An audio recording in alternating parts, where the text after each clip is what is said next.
వానాకాలం వచ్చింది, రోగాల్ని మోసుకొచ్చింది. హాస్పిటల్స్ కి వెళ్లే వారి సంఖ్య పెరుగుతోంది. ఇటు కోవిడ్ కూడా ప్రతాపం చూపించేందుకు సిద్ధమైంది. ఇలాంటి పరిస్థితుల్లో అప్రమత్తంగా ఉండాలని హెచ్చరిస్తోంది ఆరోగ్య శాఖ.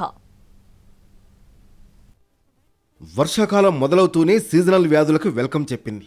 తెలంగాణలో చూస్తే ప్రతి ఇంట్లో జ్వరం, దగ్గు, జలుబుతో వైరల్ ఫీవర్లు కనిపిస్తున్నాయి. అయితే సీజనల్ వ్యాధులతో పాటు కోవిడ్ కేసులు కూడా నమోదయ్యే అవకాశం ఉందని అంటోంది ఆరోగ్య శాఖ.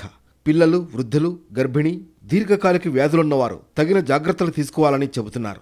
ఏమాత్రం లక్షణాలు కనిపించినా ట్రీట్మెంట్ తీసుకోవాలని సూచిస్తున్నారు. కోవిడ్-19 కూడా ఉంటుంది సీజనల్ డిసీజెస్లో. కొన్నిసార్లు వైరల్ ఇన్ఫెక్షన్స్ కొన్నిసార్లు ఎక్కువ ఉండొచ్చు, కొన్నిసార్లు తక్కువ ఉండొచ్చు.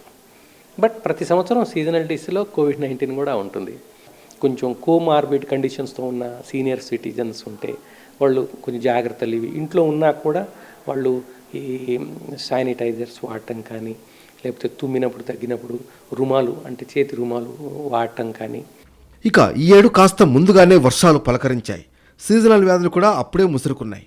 హైదరాబాద్లో వైరల్ ఫీవర్ కేసులు పెరుగుతున్నాయి. దీంతో అధికారులు అప్రమత్తమయ్యారు. ఈసారి వైరల్ ఫీవర్స్తో పాటు డయేరియా, గ్యాస్ట్రో సమస్యలు ఎక్కువగా ఉంటాయని డాక్టర్లు చెబుతున్నారు. సీజనల్ వ్యాధులతో పాటు కరోనా కేసులు కూడా పెరిగే ప్రమాదం ఉందని అంచనా వేస్తున్నారు.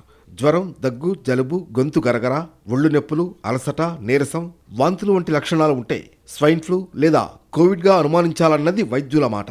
ఇలాంటి లక్షణాలు కనిపిస్తే నిర్లక్ష్యం వహించకుండా వెంటనే టెస్టులు చేయించుకోవాలని హెచ్చరిస్తున్నారు.